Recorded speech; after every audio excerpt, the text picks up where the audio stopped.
नमस्कार, मैं हूं रोहित पोखरियाल। आप देख रहे हैं महाराष्ट्र डायरी।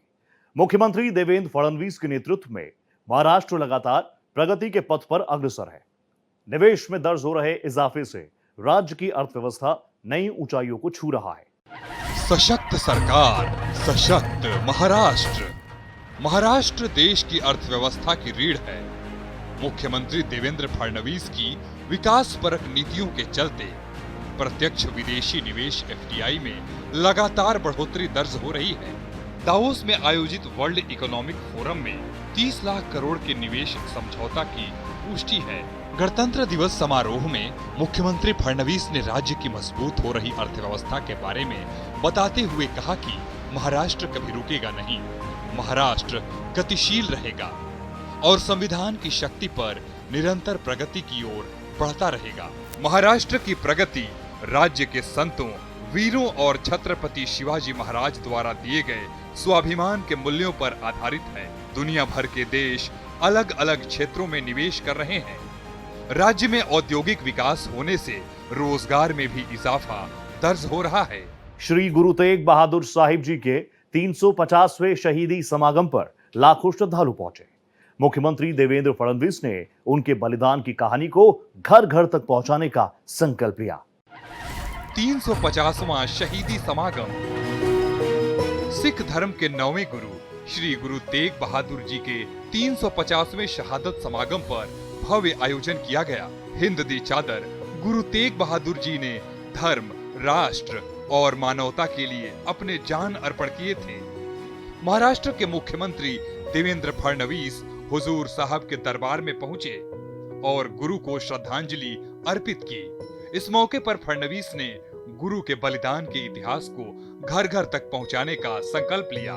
ट्रांसपेरेंट शासन व्यवस्था के तहत ई गवर्नेंस कार्यक्रम का मूल्यांकन किया गया। देखिए ये रिपोर्ट।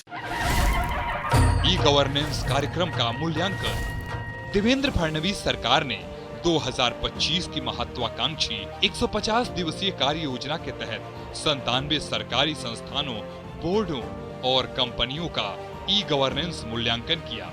इसका मकसद डिजिटल एकीकरण को सक्षम बनाने के साथ सार्वजनिक सेवा वितरण में सुधार करना और ट्रेड को आसान बनाना है।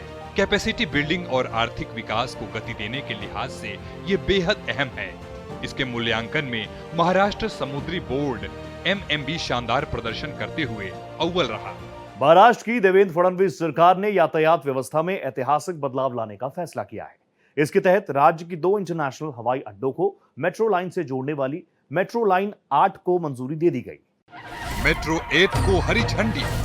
देवेंद्र फडणवीस सरकार की कैबिनेट इंफ्रास्ट्रक्चर कमेटी ने मुंबई मेट्रो लाइन 8 को मंजूरी दे दी है।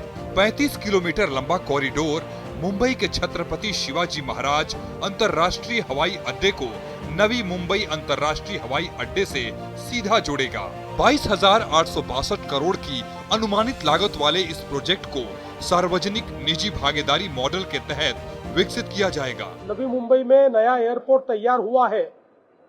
वहां तक 35 किलोमीटर की एक मेट्रो के नेटवर्क को आज मान्यता दी गई है। इसमें से 9 किलोमीटर अंडरग्राउंड होगी, उर्वरित एलिवेटेड मेट्रो होगी। कुल 25 स्टेशन इसमें होंगे। विरासत को संरक्षण। ब्रिटेन में बने मुंबई की शान टर्न टेबल सीढ़ी का भव्य पुनरुद्धार। 1937 की ऐतिहासिक फायर ब्रिगेड सीढ़ी का फडणवीस ने किया उद्घाटन। 1944 के बॉम्बे डॉक विस्फोट की गवाह फायर सीढ़ी। राष्ट्र प्रथम का वर्ल्ड रिकॉर्ड। गणतंत्र दिवस पर राज्य भर में करोड़ों लोगों ने किया राष्ट्रगान, बना world record. World book of records London में ऐतिहासिक उपलब्धि को किया गया दर्ज। 1 लाख स्कूलों के 2 करोड़ से ज्यादा छात्रों ने किया सामूहिक गान। करीब 7 लाख शिक्षक भी हुए इसमें शामिल। किसानों को बड़ी राहत। केंद्रीय कृषि मंत्री शिवराज सिंह चौहान ने 3.37 लाख मीट्रिक टन अरहर की खरीद को दी मंजूरी। मूल्य समर्थन योजना के तहत करीब 2,696 करोड़ रुपए से खरीदी जाएगी अरहर। CJI के सम्मान में समारोह। देश के 53वें मुख्य न्यायाधीश न्यायमूर्ति सूर्यकांत के सम्मान में समारोह का आयोजन।